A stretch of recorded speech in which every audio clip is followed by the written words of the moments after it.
Queria agradecer muito a disponibilidade da Dulce para apresentar este livro da Giovanna. Eu acho que a Giovanna é uma escritora que de facto merece ter outra grande escritora a apresentá-la. Muito obrigada. Vou passar a palavra à Dulce. Desculpa. E passar a palavra e dar um livro. Isto é uma editora, temos de estar sempre com o olho nela, senão... Bom, bem-vinda, Giovanna. É um prazer estar aqui a apresentar um livro da Giovanna, que muito gostei de ler, e que curiosamente não imaginava que ia ficar tão próximo de uma realidade que é a minha, porque poderão ver aqui na contracapa, e eu não gosto de revelar o enredo do livro, não gosto de o fazer, não gosto quando me fazem isso, e por isso não o vou fazer, mas está aqui na contracapa, que é uma babá, uma senhora que rouba um bebê. Portanto, isto sabe-se logo à partida, não estou a revelar nada, o que é interessante, é o que se segue a partir daí.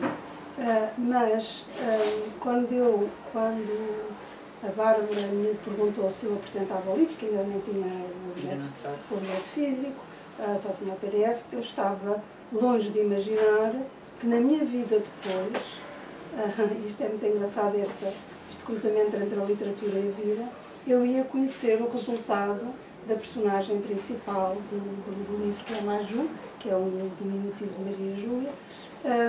Porquê? Porque eu já disse em várias entrevistas, a minha mãe ficou doente e eu tornei-me cuidadora dela. Só que também tenho que estar aqui, não é? E portanto não posso estar sempre com a minha mãe, durante a pandemia pude, mas agora já não posso e recorri à ajuda e pedi ajuda para me ajudar a cuidar da minha mãe. E candidatou-se ao emprego uma senhora que esteve 43 anos numa família. E que depois a família, como agora já não tem uso para ela, a libertou. E, portanto, eu fiquei com esta senhora, salvo seja, contratei esta senhora, que é o resultado da personagem que a Giovanna inventou, presumo, que é uma senhora que passou a vida a trabalhar, a servir uma família, a criar afeto a essa família, para depois, no fim, ela já tem bastante idade, ser devolvida a nada. Porque, na verdade, não se criam afetos duradouros, é uma relação de trabalho, e a senhora que me ajuda agora, que se chama Rosa, a cuidar da minha mãe, é realmente uma máquina de trabalhar, ou seja, foi formatada para a relação com o outro, é através do trabalho. E o livro da Giovanna trata muito disso, porque nós relacionamos de várias maneiras uns com os outros e, infelizmente, a maneira mais habitual de nos relacionarmos é através do trabalho. Não só porque passamos estupidamente pelo menos 8 horas da nossa vida a trabalhar, que é uma coisa que não sei como é que aceitamos isto, não passamos 8 horas da nossa vida a fazer mais nada, não passamos a fazer nada, a não ser dormir, não é? Mas não estamos conscientes, de resto, não passamos 8 horas a comer, não passamos 8 horas... Quer dizer, não há nenhuma atividade que nos leve diariamente 8 horas e não sei porque é que aceitamos isto. Assim, não sei. E quer dizer que 8 horas estou a ser... muitas vezes vai para as 10, para as 11, depois aqui para este lado, para o lado do género, ainda vai para muito mais com as tarefas domésticas e, portanto, o livro da Giovanna, o que trata é disso. Em primeiro lugar, é de uma relação, ou seja, de como é que nós nos relacionamos e que é através do trabalho. E nesta relação através do trabalho, e por isso é que eu falei da Rosa, nós podemos pensar que isso é no Brasil, isso não existe cá. Mas existe cá, e o livro existe cá e existe em todo lado. Portanto, o livro da Giovanna, sendo uma autora brasileira e tratando da realidade brasileira, não deixa, infelizmente, de tratar da realidade de todas as sociedades onde nós, Praga, estamos, porque é uma situação de exploração. Não é? Portanto, há o poder de quem pode contratar, de quem tem dinheiro, e o poder e o dever de quem não tem maneira de dizer que não. E, portanto, acompanhamos, já sabem, portanto, a Maju, que rouba uma criança. Não vos vou dizer porque é que rouba, nem como rouba, nem o que é que acontece ao que rouba. Vou só dizer que é esta situação e que tem a ver com esta estrutura de trabalho, esta estrutura profissional e da exploração do homem pelo homem. O livro já seria rico se fosse só isso, mas é muito mais do que isso. Porque, através das personagens, a Joviana também vai tratar de outros assuntos que lhe são caros, presumo, senão não se escolhia. Escrever é sempre fazer uma escolha, e um deles, por exemplo, é a questão do género e do feminino. E eu li numa entrevista, que eu também estive a fazer a pesquisa, eu li numa entrevista que a Giovanna diz: eu sou feminista, mas a minha literatura não o é. E assim deve ser. A literatura não deve ser feminista, pelo menos do meu ponto de vista, não deve passar mensagens, não deve ser, porque senão escreve-se um ensaio, não se escreve ficção. A ficção não serve para isso. Mas, e também acredito que esteja nos meus livros, quando se tem um ponto de vista, também é muito difícil não que o nosso ponto de vista não esteja lá. E agradou-me a subtileza com que a Giovanna tratou o assunto, e como isto não revela o enredo, eu posso ler um bocadinho, assim também vocês se vão encantar com a elegância. Vai primeiro ter que limpar os óculos, porque isto é sempre um óculos. Parece aquelas pessoas assim que estão sempre apodedadas e estão, não é? Esperem aí que eu preciso. Sou eu. Um momento, isto até criar assim mais de xanã. Muito obrigada por criar esse clima. Isto é tudo pensado. O óculos estava lindo, eu cotovelar. Exato, isto é tudo pensado. Já estou curiosa, ela está... Eu faço este truque sempre, isto resulta sempre. Ai, vamos lá isto. Portanto, aqui na página 72,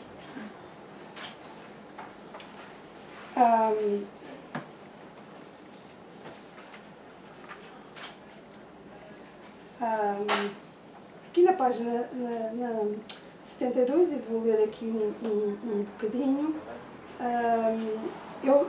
o texto é muito melhor daquilo que eu vou ler, porque eu sou uma má leitora, quer dizer, em voz alta. Mas pronto. Era a primeira vez da Cora naquele lugar. A Cora é a filha da outra personagem, que é a mãe da criança que é roubada, que é a Fernanda. Para quem chegou ao mundo há pouco, qualquer coisa é uma aventura. Tanto que ela não achou ruim subir de escadas, pelo contrário, excitou-se com a ideia de escalar de 2 em 2 degraus. Chegámos à recepção e fomos encaminhadas para uma das... Eu penso que aqui é Baias, não é? Isto é Baias. É que nós... Pois, exato, é que isto em português de Portugal não... É mais a dos animais, não é? E nós não utilizamos assim as divisões. Portanto, aqui são dos escritórios, os cubículos, exatamente. E dizemos cubículos, ou assim, é engraçado ver aqui, é mais dos animais, eu não sabia, isso é de propósito. Já fui tirando a roupa, deitando na maca. A Joviana tem esta coisa muito boa de nos levar com uma oralidade, uma espécie de uma oralidade que nos põe na ação imediatamente. Já fui tirando a roupa, deitando na maca. Sara, com o seu nome bordado no jaleco, logo entrou segurando uma panela grande. Perguntou onde ia ser. Perna e virilha, respondi, mas não soube detalhar o estilo. Do que gostam as mulheres? Dei uma busca rápida na internet, confirmando que nem para isso há consenso. Mas algo desbastado, em forma de triângulo, me pareceu uma boa pedida. Sara girou a colher de pau na panela. Cora pediu para ver o que havia dentro. Sara lhe disse para subir o banco ao lado da maca. Minha filha obedeceu, seus olhos curiosos passeando sobre tudo. Sara passou a cera na minha virilha esquerda, delineando a primeira aresta. Esperou esfriar um pouco e puxou. Todas nós já sabemos exatamente esta sensação. Dei um murro. Era a primeira vez que eu depilava uma aula de pelo tão avançada. Quanto mais perto do clitóris, mais sensível é a pele. Ao virar para o lado, com os olhos cheios de lágrimas, encontrei Cora petrificada. Cora é uma menina ainda, é muito pequena, tem uns 3 anos. 4. Porquê ela está fazendo isso com você, mamãe? Para tirar os pelos, falei com a voz embargada. E Sara lhe mostrou o que tinha na mão. Uma lasca âmbar coberta por centenas de pintelhos eriçados, como um inseto anómalo capturado na seda. A fim de minimizar a dor, a depiladora deu uns tapas na região avermelhada. Porque você deixa ela fazer isso, mamãe? Eu não sabia o que responder. Por mais que eu me esforçasse didatizando questões culturais, que argumento seria mais eloquente do que o grito que agora vinha da outra baia, fazendo aquele lugar parecer um hospício a serviço de masoquistas do lado de dentro e de sádicos do lado de fora. Enquanto Sara preparava outra colherada, Cora sussurrou: eu vou ter que fazer isso um dia. Disse que não, só se ela quisesse, e isso pareceu tranquilizar. Como nós sabemos, esta resposta é bonita, dada a uma criança, mas nós sabemos que este só se ela quisesse tem mais a ver com a sociedade, que vai fazer com que ela queira, do que propriamente com a decisão e com o conselho que qualquer mãe pode dar, até porque a própria mãe está a fazer e, portanto, há poucas saídas. E é uma forma muito inteligente e sensível da Giovanna tratar deste assunto. Não só a responsabilidade que nós temos como educadoras das crianças, não é? Das mulheres que aí vêm, como da impossibilidade de resolver isto, pegando num assunto comezinho como a depilação. Portanto, e viram, apesar da minha leitura, como é rápido e bom de ler, ou seja, não ficamos enrolados naquelas descrições intermináveis que depois, quando acabamos de ler, já acabou. Embalamos e seguimos. Mas o livro da Sweet Tokyo também não é só apenas sobre isto, e também já seria suficiente. É, quanto a mim, já disse à Giovanna quando hoje estivemos juntas à hora do almoço, é sobre a solidão.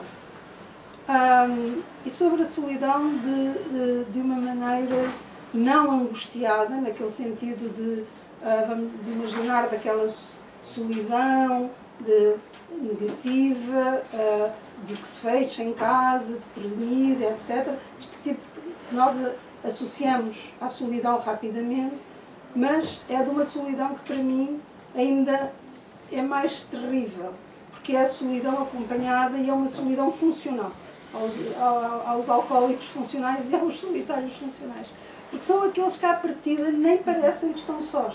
Aliás, a Giovanna utiliza uma palavra que eu acho muita graça, que em Portugal não se poderia utilizar, que é sozinhas. Havia sozinhas, que aqui em Portugal não nos faria, mas é verdade, estar sozinho quer dizer, pode-se utilizar, não é comum utilizar. E portanto, essa solidão que passa. Sozinhas, não é comum? Não sozinhas, é sozinhas. Ah, sozinhas! Ok, isso Não não dá a ser. estava a ver a Vera, mas para que dizer? O sozinhês é um neologismo. Pois, também Cheguei a consultar, mas gostei da sonoridade. É muito bom, é muito bom. Sozinhas. É muito bom, eu reparei nisso. Pois, eu agora vi assim a Vera e pensei, meu Deus, o que é que eu estou para aqui a dizer? Sim, fazes bem, vigia. A Vera é a responsável, a feitura desta linda capa. E então, a solidão, é uma solidão que não é só poder-se a pensar, a babá que rouba a criança sente-se muito sozinha, coisa óbvia. Mas não, a babá ainda tem alguma esperança de acabar com a solidão. A solidão tem a ver com o casal, com os pais da criança, com as suas vidas, com os seus afetos, como se organizam e direi com aquilo que é este ofício de viver. Mais um bocadinho, que eu gosto sempre, acho que o mais importante é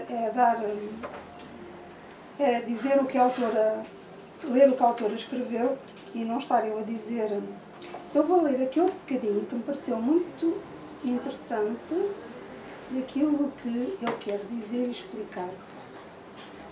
Então, aqui já passamos, aqui é na página 137, e diz: sei que a minha avó Brígida me amava porque fazia tudo por mim, mas nunca ouvi da boca dela um eu te amo. Ninguém na roça falava disso. Era como se o amor fosse uma coisa delicada demais para nós. uma caixa de bombom com papel de seda que só algumas mãos podiam abrir. Convivemos 15 anos, dormimos na mesma cama, sentimos tanto amor uma pela outra e não trocámos essa frase nem quando ela estava partindo. Depois fiquei anos sem dizer porque não o sentia. O amor parecia um privilégio, uma sorte grande que se tira e exibe, aqueles casais se beijando na rua. Daí veio o Lauro e eu descobri que podia amar, mas falar já era diferente. Depois de 2 meses juntos, ele disse: eu te amo. E eu quase morri. Olhei para ele dura, como um sabugo. O que é que eu faço agora? Um receio de dar para ele a frase que nunca me tinha dado nem para a minha avó. E um medo de gastar uma coisa que eu aprendi, que era só uma vez na vida. É mesmo muito bonito. E, portanto, é disto que se trata. É desta solidão irremediável, direi, porque nem com a avó, nem com o amante, o namorado, o marido que depois encontra, há não só uma incapacidade da linguagem, mas uma incapacidade do sentir. E isto é que, para mim, está neste livro do princípio ao fim. Esta incapacidade de nos ligarmos ao outro, independentemente das circunstâncias da nossa vida e independentemente, e isso está muito bem feito, da classe social. Portanto, a solidão tanto ataca os abastados como os não abastados, os que procuram sair dela como os que não procuram, ou, na verdade, que estão a procurar por outros caminhos, que como se verá depois nos pais da menina raptada. E eu agora podia estar aqui muito mais tempo a falar sobre o romance, porque o romance tem muitas perspectivas e é muito rico por isso. O romance, além desta questão que já abordei mais diretamente, o feminismo e desta solidão, tem também outras que têm, por exemplo, a ver com a preocupação que eu penso ser da Giovanna dos direitos dos animais. Há ali uma grande parte, há uma personagem que é o pai de uma outra personagem, que é a Yara, que fazia estudos, portanto, que estudava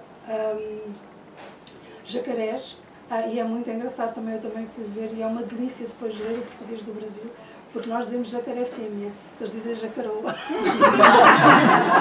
E é tão melhor, não é? Porque já viram jacaré fêmea, não tem piada nenhuma, jacaré fêmea. Agora, jacaroa é mesmo engraçado, porque parece mesmo jacaroa, não é? E de facto é verdade que os brasileiros, o português do Brasil é o nosso português muito mais adoçado e criativo e acutilante e mais esperto. Quer dizer, nós andamos aqui sempre com o filme e portanto tem também toda essa riqueza que vem de uma língua que, sendo a nossa, não é a nossa e que é um prazer ler.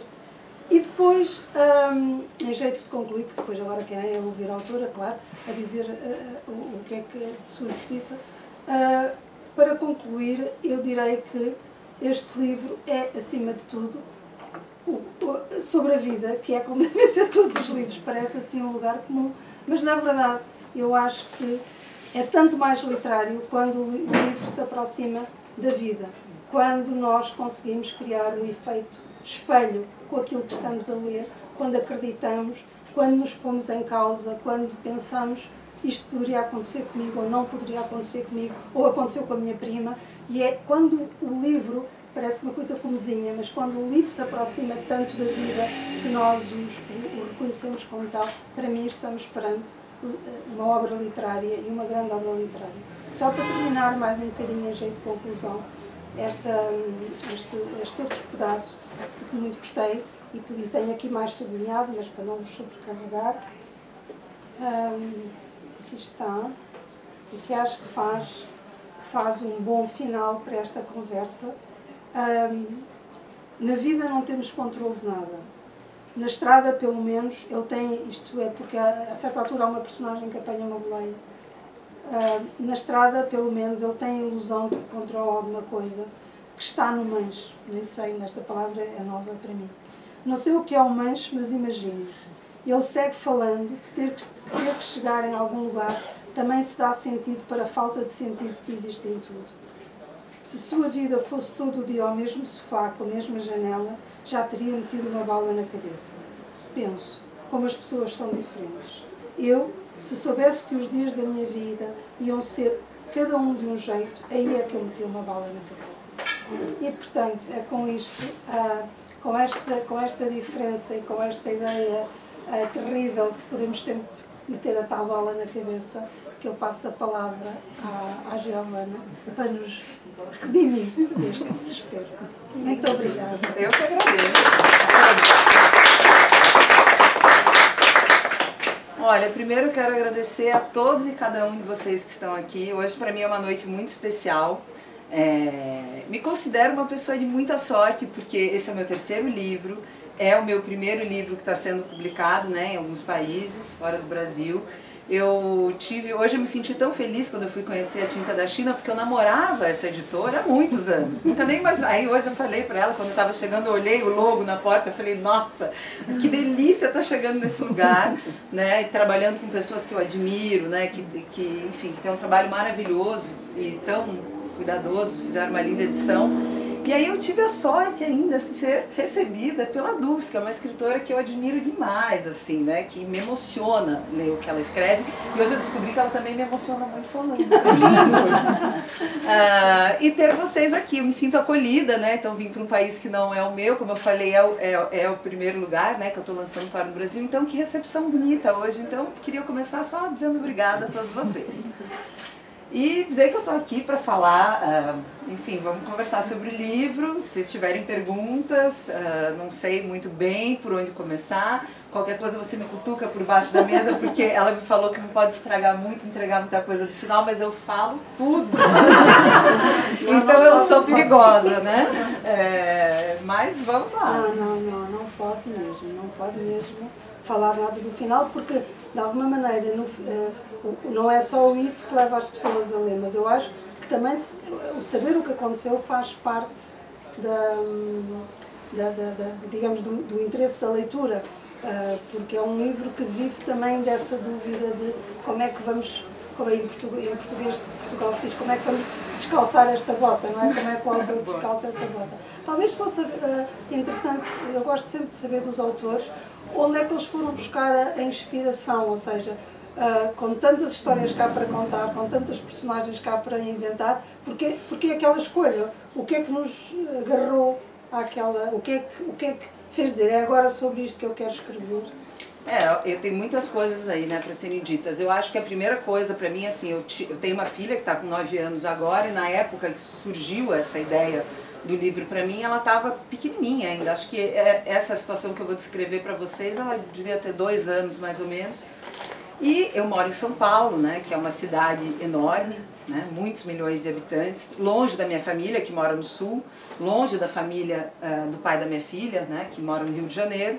E nesse dia, indo trabalhar, eu tive que entrevistar uma pessoa para deixar minha filha, né, com essa babá. Eu fiz uma entrevista, vamos dizer, na segunda-feira, conversei com ela, aquela coisa que se faz no Brasil.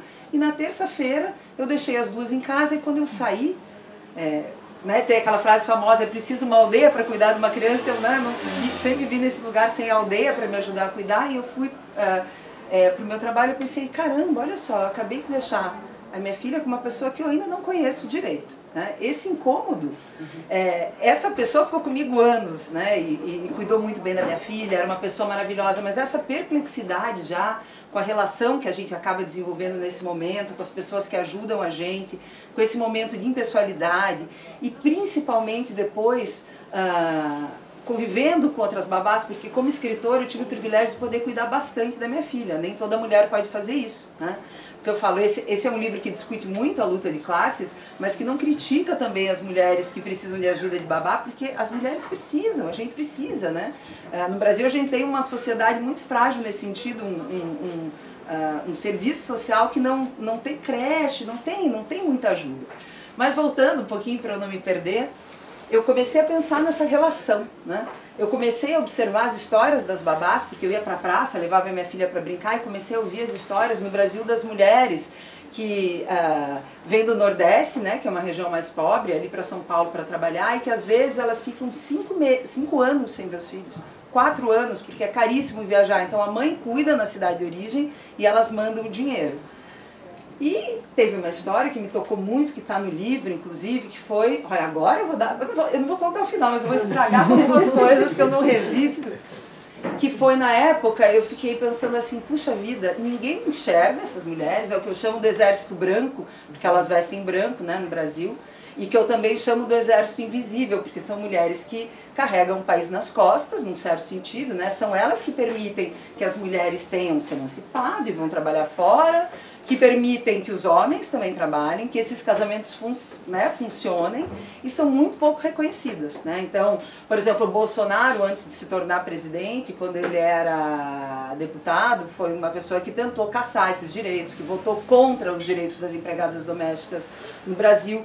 Então, as babás e as empregadas, né, não se usa mais o termo domésticas, desculpe, elas vivem nessa situação muito vulnerável. E eu falei, puxa, eu preciso contar essas histórias que não estão tão presentes na literatura brasileira, elas têm tanta relevância, não aparecem, né, por quê? E aconteceu um episódio que no meu bairro, onde eu moro, que me deu que eu falou, é por esse caminho mesmo que eu quero ir.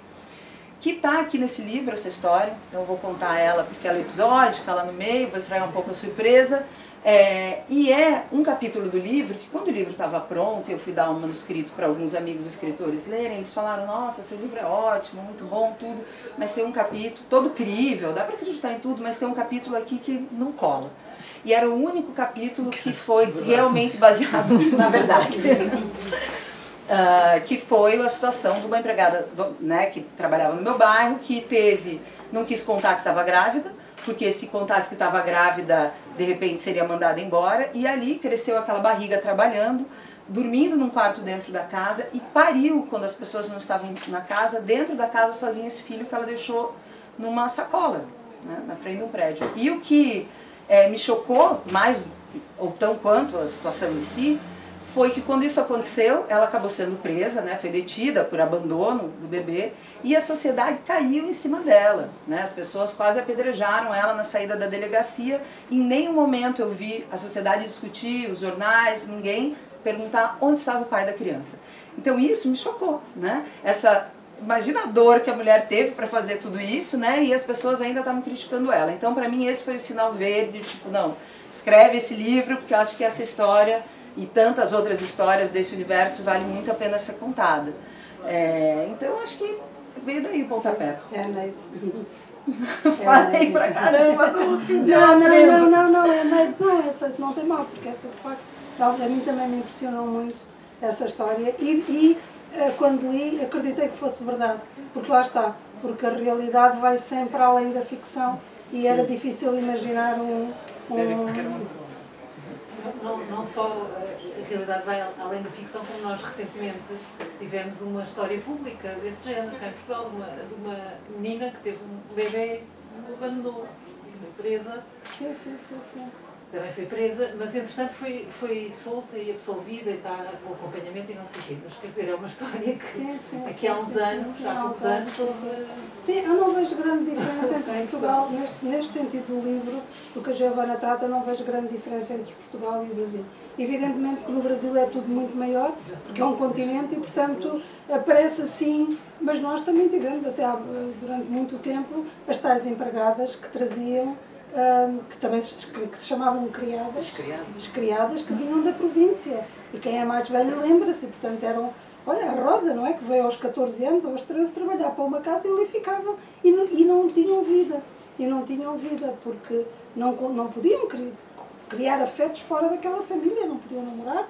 Ou seja, se namorassem, o mais certo era ser despedidas, e se casassem e tivessem filhos, seriam mesmo despedidas. Portanto, eram máquinas moldadas para trabalhar e servir. E, portanto, e como é que foi, já agora também estou curiosa, como é que foi recebido no Brasil? As pessoas, porque o que eu noto no Brasil é algo, às vezes, eu fui lá algumas vezes, de maneira nenhuma quero estar a falar sobre a realidade brasileira, porque corro o risco de dizer muitas asneiras, mas parece-me que há uma certa indiferença. Quando eu lá vou, eu noto a assimetria social. É uma coisa visível, mais do que aqui, apesar daqui também existir, como eu digo, não estamos de maneira nenhuma, mas parece-me que que se tornou invisível, ou seja, que não há uma consciência aguda de que aquilo não deverá ser assim. Como é que receberam um livro deste? Eu acho que não há consciência nenhuma, porque eu fico pensando, hoje, né, a gente agora está vindo, a gente já esteve numa situação melhor, agora está bem complicado e a gente está vivendo num cenário de muita miséria. Então, quando você fala em consciência aguda, até, por exemplo, tem uma situação que tem me perturbado muito, que acontece agora com mais incidência nos últimos 2 anos, que é você parar, eu dirijo, né, parar o carro no farol e tem as pessoas, em todo farol, praticamente, em São Paulo, segurando uma placa escrita: "A fome dói, estou passando fome, me ajude". E aí o que acontece? Você fica 1 ano, 2 anos vendo, as pessoas virou também, estamos anestesiados, da mesma maneira que nós nos anestesiamos vendo a exploração com as pessoas que trabalham e vários outros tipos. Você passa e essas pessoas não estão sendo enxergadas. Então, voltando como foi recebido no Brasil, era o começo da conversa, só para desabafar um pouco aqui da minha tristeza, tá, né, no Brasil nesse estado, nesse momento. Ele foi recebido, esse é um livro que acabou tendo, e eu acho que isso é positivo a respeito dele, muitas leituras diferentes. Porque para algumas pessoas interessava muito a questão de classe. Para mim interessa muito a questão de classe. Isso se manifestou, por exemplo, na escolha do título. Você que é escritora, editora, sabem bem disso. Quando a gente dá um nome para o livro, a gente está dando também um recorte de como a gente quer que ele seja visto. Esse livro, durante muito tempo, o manuscrito dele, por falta de nome melhor, ou criatividade, seja lá o que for, eu chamei ele de Maternidade. Quando eu levei para o meu editor, ele falou assim: bom, esse nome, primeiro, não, esse nome não, e segundo, esse livro não é sobre maternidade, esse é um livro muito maior do que a questão de maternidade, é um livro sobre afetos. E nesse momento a gente se viu meio perdido, pensando, mas como esse livro vai se chamar? E eu sugeri Sweet Tóquio. E ele falou: você tem certeza? Até contei isso. Eu falei: tenho, porque eu acho que esse momento que a gente está vivendo, nessa convulsão social brasileira, eu gostaria de dar o recorte da luta de classe para esse livro. Então ele tem esse recorte, mas ele foi recebido de muitas maneiras porque algumas pessoas não olharam exatamente para isso, né? Para algumas pessoas o mais importante era a questão da falta de conexão na maternidade, né? Tem também uma questão das 2 mulheres que se apaixonam, lá vou eu, né? Continuando, entregando tudo. Tem uma questão para mim que eu tenho muita vontade de discutir, que está aqui, que é a dificuldade de se manter um casamento monogâmico, o quanto essa estrutura é complexa e o quanto ninguém fala, né, a respeito disso. Então, foram leituras muito múltiplas. Então, eu sim, não sei se responder. Ele é muito rico, sim, porque abre muitas discussões e vê-se que tudo o que está escrito não é por acaso, ou seja, que não está ali só para compor e para ver se está bem.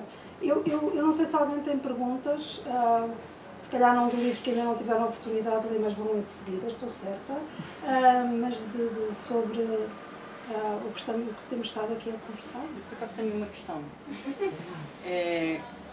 que é: este livro foi naturalmente lido por mulheres que têm, quer dizer, naturalmente, dadas as circunstâncias socioeconómicas no Brasil, foi lido mais por uma elite, claro, não é? Sim. E, portanto, por mulheres que estão na situação da Fernanda, muito mais do que na situação da Maju.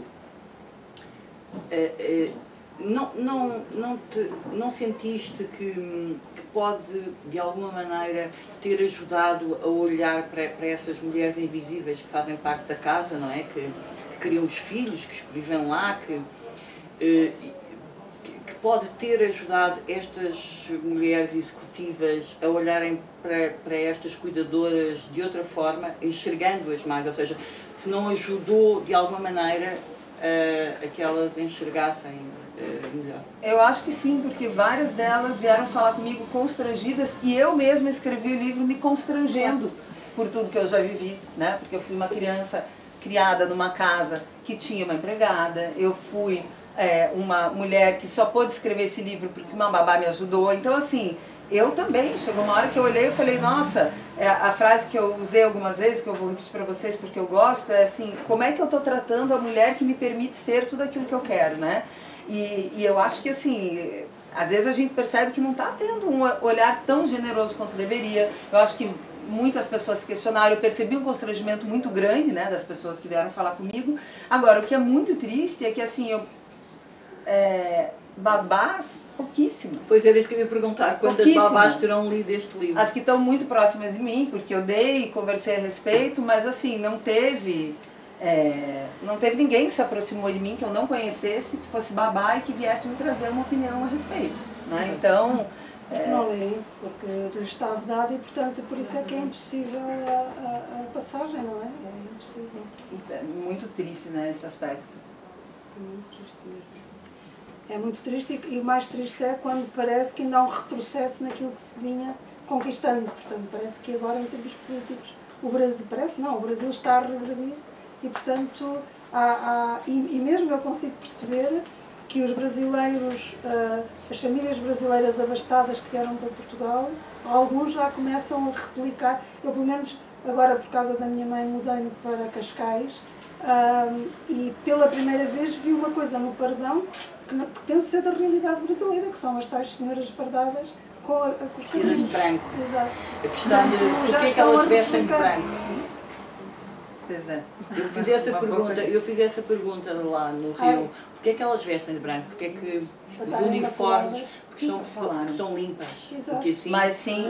E tem uma coisa que eu coloquei aqui na Maju, que é uma ideia de limpeza como uma ideia de dignidade que elas têm. Porque assim, não, eu não posso, né, eu não tenho nada para ostentar num país extremamente voltado para ostentação material, né, não se discute muito cultura, nem nada, né, a gente também tem essa classe emergente que ostenta, então um ostenta o carro,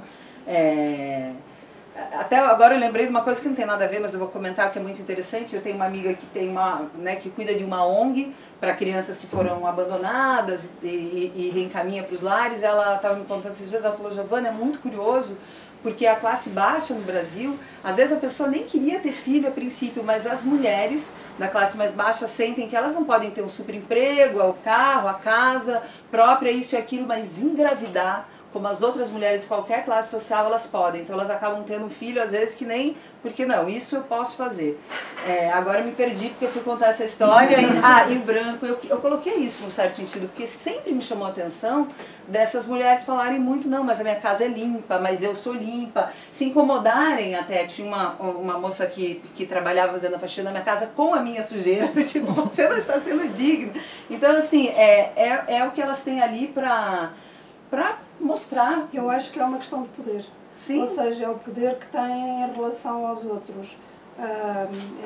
Ou seja, quando se é treinado para limpar e para servir, há um poder que se tem a dizer: eu se não me deixarem exercer este poder, eu não só fico frustrada porque não o exerço, como estou a acusar-te de tu não o conseguires fazer tão bem quanto eu.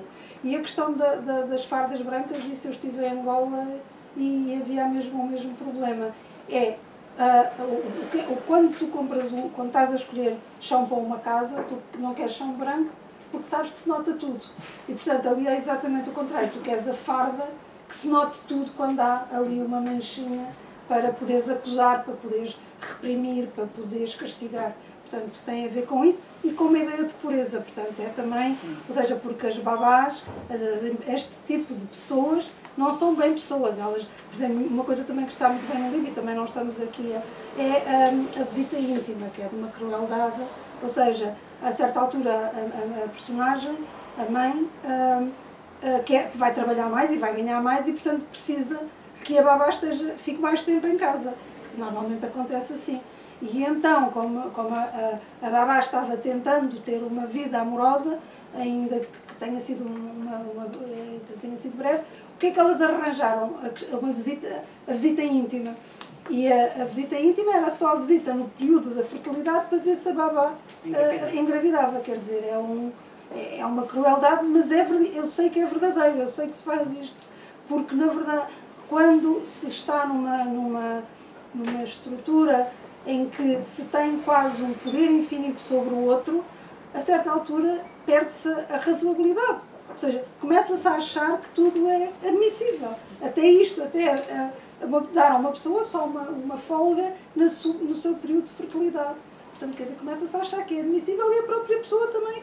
Ela própria dizia: como é que eu vou dizer que não, porque se eu disser que não, o que é que vai pensar a minha mãe? Ou seja, a própria família dela, o que é que ia pensar dela recusar uma oferta tão generosa? E aí se pode ver como isto é dramático, quer dizer, como não podemos sair desta armadilha do pensamento. E ainda é uma relação cruzada por muito afeto, que eu considero um ponto negativo, porque essa afetividade mascarada, que é do tipo, ah, você é como da família, ou eu te dou minhas coisas, isso mascara também essa estrutura, né, de exploração. Então, assim, ah, eu não pago tanto, mas puxa, a gente leva ela pra praia às vezes, mas hoje ela ficou porque ela quis. Não, não ficou porque ela quis. Ela ficou porque ela está constrangida de dizer não, ela está com medo de perder o emprego.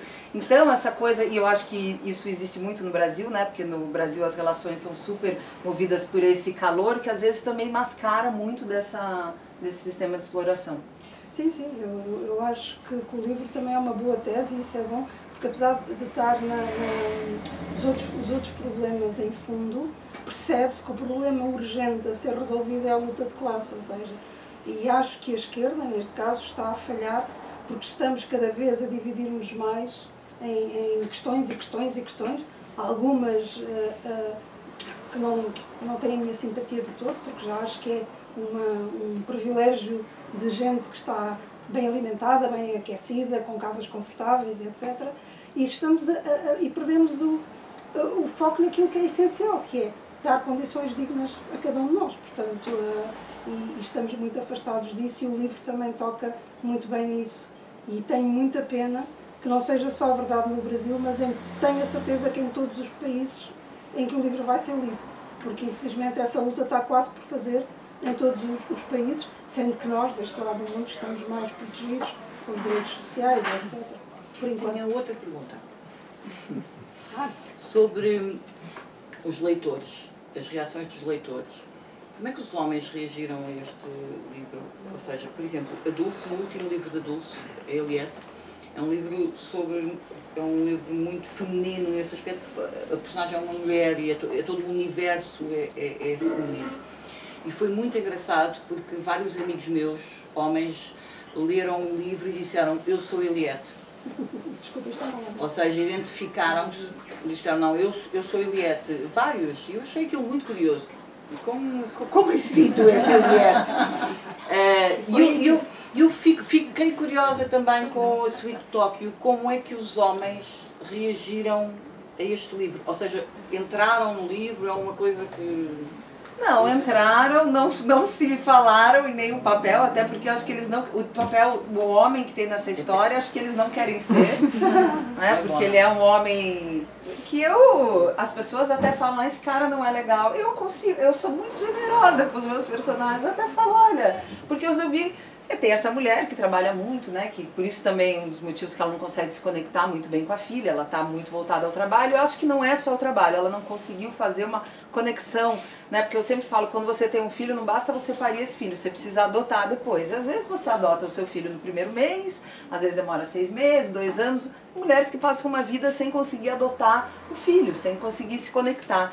E ela vive essa questão. Eu vivi essa questão no comecinho da minha maternidade, agora eu já acho que consegui fazer o amor fluir e encampar a coisa toda de uma maneira bacana.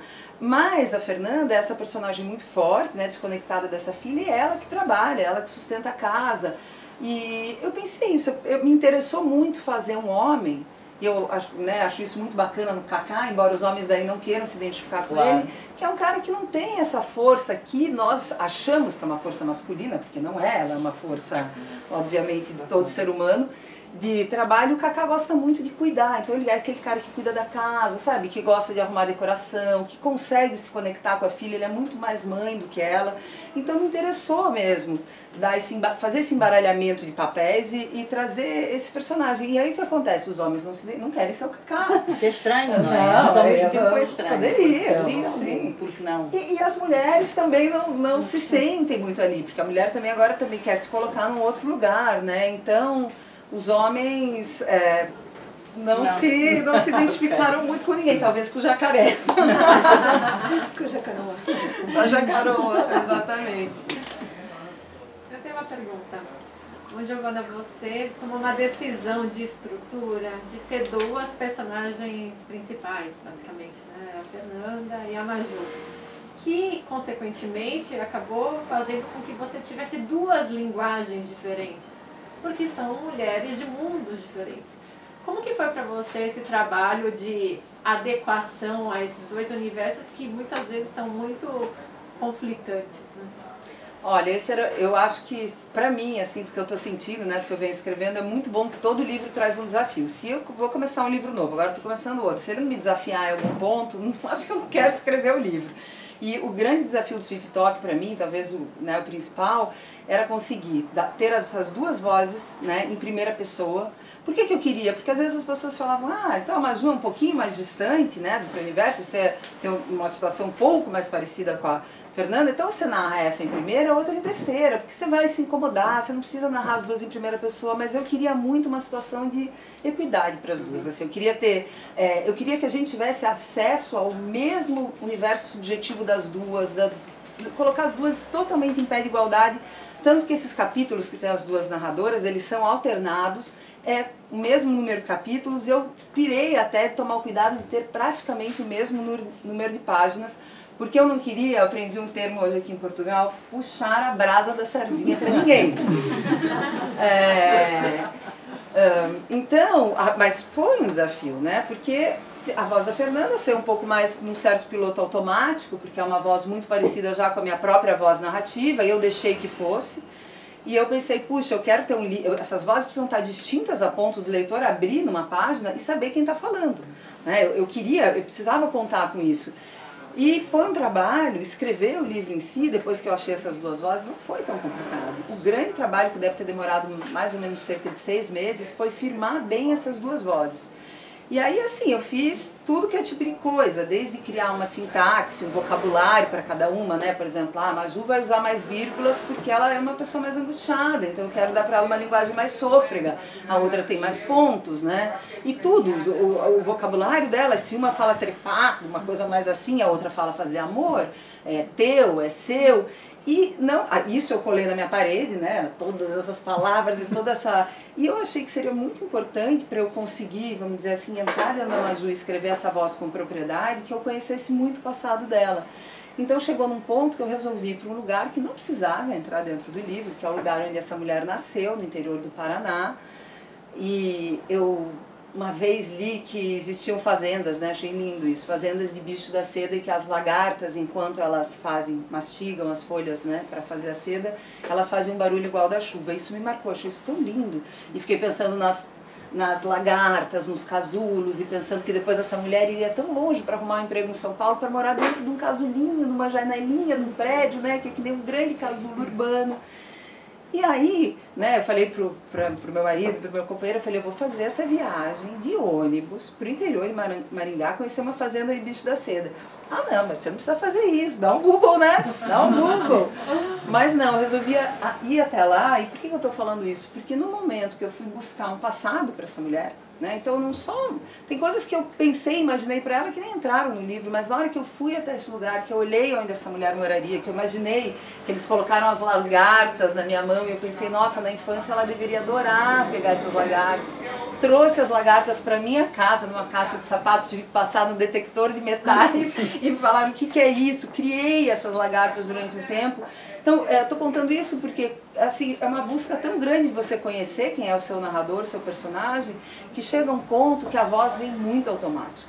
Não precisava mais olhar a cola da sintaxe na minha parede, né? Então, eu acho que é uma mão, são duas vias. Né? Primeiro eu criei essa linguagem de fora para dentro, colocando tudo na parede, e depois isso se introjeta de uma maneira, quando o personagem está firme, você começa a avançar lá pela página 60, 70, ele está firme dentro de você, ele vai ditando tudo sem que você precise procurar nada, né? Então, enfim, essa parte do trabalho, eu imagino que eu tenha falado com paixão, porque eu gosto, acho muito bonito. Essa é a grande magia, começar a falar como se fôssemos outra pessoa. Sim. Sim, essa é a grande magia. Para mim, a magia da escrita continua, quer dizer, eu consigo compreender tudo e consigo mais ou menos controlar quase tudo. O que eu não consigo controlar são os personagens, ou seja, porque é que me detenho numas, não é? Porque é que não avanço para outras, porque no meu caso eu tenho sempre imagens e depois há umas que não se vão embora e que eu vou atrás, e vou vendo o que é, e vou atrás, e vou atrás, e vou atrás, e assim vou construindo. E não é uma escolha racional. Quando você vê, você está mais presa e vai. Exatamente. E depois já sou aquela, ou seja, já sei e não tenho muita decisão nisso. Não tenho nenhuma. Por exemplo, no segundo romance que eu publiquei, que tinha que ter uma criada, porque era uma classe social que pressupunha, ou seja, aquela classe social, aquela família, se não tivesse a criada não era muito credível, porque todas as pessoas daquela classe social naquele tempo, que era antes do 25 de Abril, teriam a tal criada. E então eu inventei uma Maria da Guia, que era só para estar ali, para compor aquela família. E de repente a Maria da Guia desata a falar. E já é quase a personagem principal, tive que apoiar da sala. Mas das frases que eu gosto mais do romance, que se chama Os Meus Sentimentos, vêm da Maria da Guia.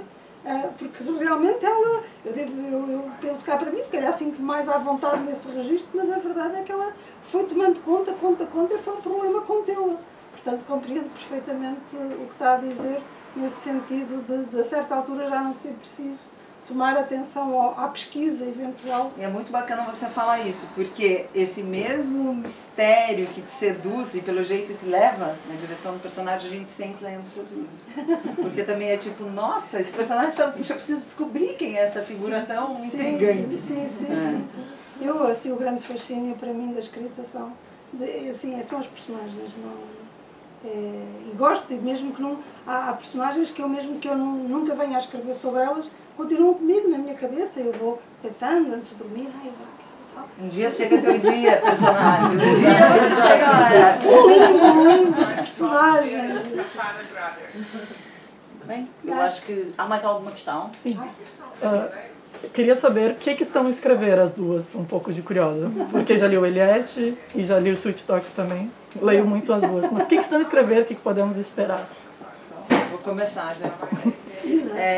Olha como é muito lindo, né, nosso trabalho. Eu não paro de falar bem do trabalho, porque eu gosto realmente muito, porque eu tenho falado que o romance tem um poder oracular, às vezes ele mostra coisas que a gente não imaginava que ia se interessar, ele leva a gente para outros lugares e definitivamente, isso eu descobri agora, ele é muito colado, no meu caso, com aquilo que eu estou vivendo. Então, eu desenvolvi o romance, depois que eu terminei o Sweet Talk, eu fiquei trabalhando.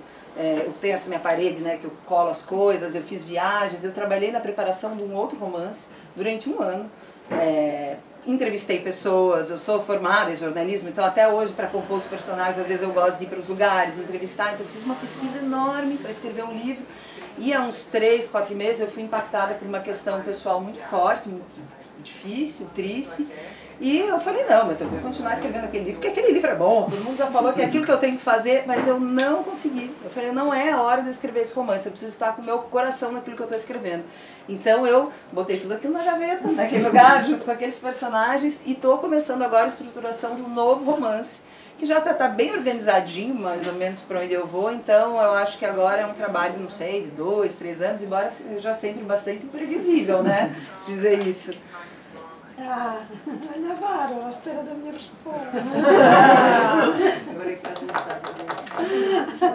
Eu estou a escrever textos pequenos e um dia, ainda não sei quando, sinceramente, voltarei tenho muita saudade do romance, mas o romance para mim é uma maratona.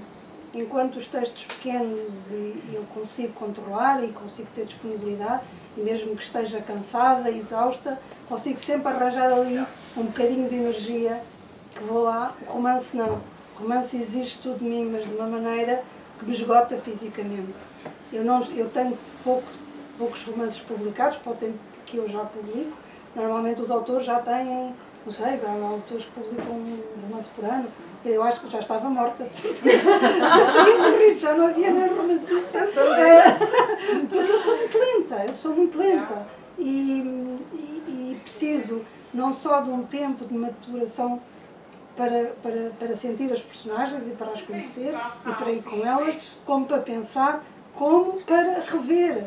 Portanto, depois tenho um método muito absurdo também, etc. E, portanto, sou muito obsessiva e por isso preciso de muito tempo. E preciso de estar, não direi em paz, que isso é impossível, nem nunca estou, mas sem estar constantemente a ser solicitada por deveres que eu me sinto obrigada.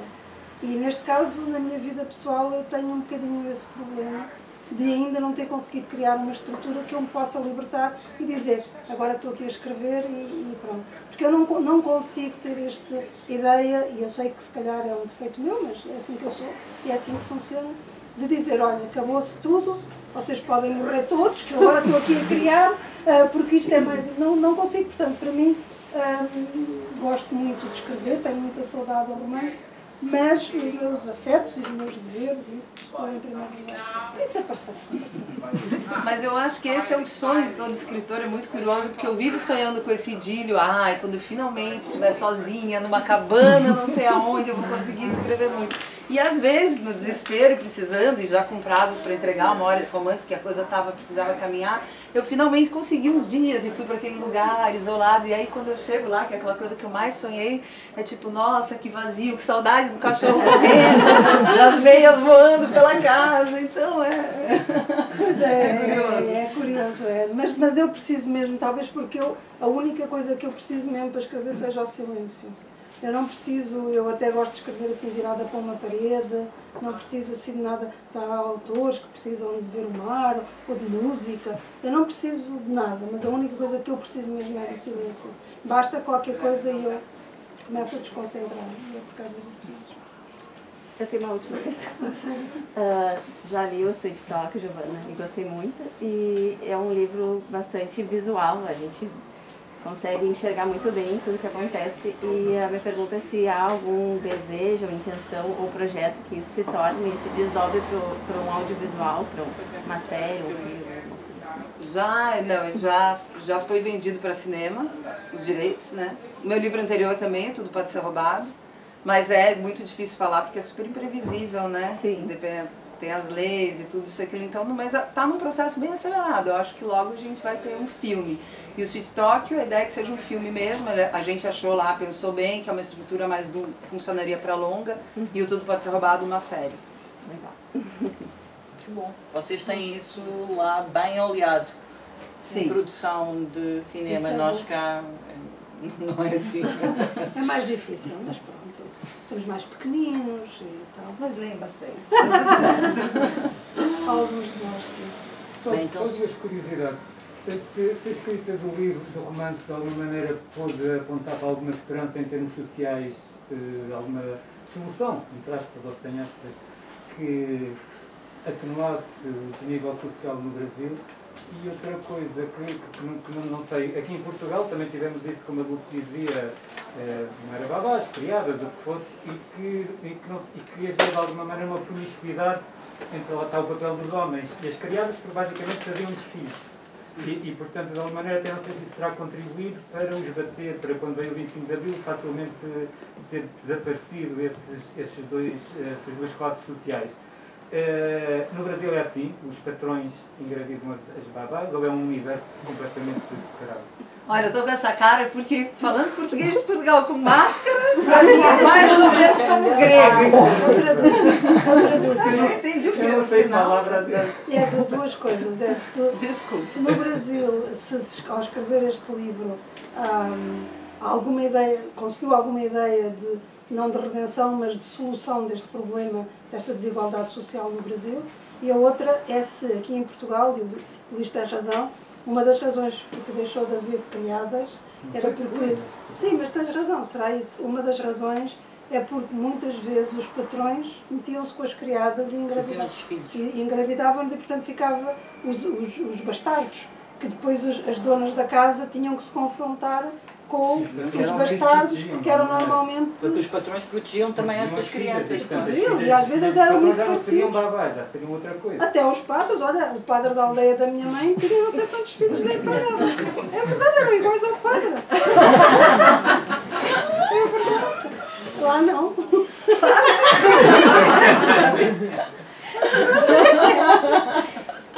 Não, super. Bom, acho que isso é a mesma coisa, né? Eu diria que, imagino que aqui também aconteça da mesma maneira, com outro requinte de crueldade que é aquela cobrança. Você vê como o machismo ele também faz muito mal aos homens, né? Porque tem aquela cobrança no Brasil, imagino que em todo lugar, com relação ao homem perder a virgindade logo. Então também isso acontecia em casa com a bênção do pai. E imagina, né? Cedendo o corpo da empregada. Olha até que ponto vai essa exploração de classe. Estou falando uma coisa muito triste mesmo. E escrever o livro, que eu acho que é uma coisa que acontece bem em geral com a literatura, não traz nenhuma resposta, mas traz uma coisa muito boa, que é uma noção, talvez não exata ainda, mas do tamanho do abismo. Acho que escrever esse livro para mim, eu falei, nossa, como esse buraco é profundo, assim. E em relação à solução, não está no livro, e também não estou vendo fora, e fico muito triste da gente estar vivendo um momento em que a gente se distancia cada vez mais, né, de diminuir essa lacuna enorme.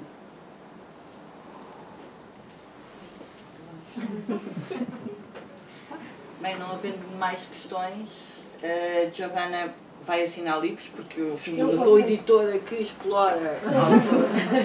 Quem quiser levar um autógrafo aqui de Lisboa, desta grande escritora brasileira que nos visita hoje. Muito obrigada a todos. Obrigada.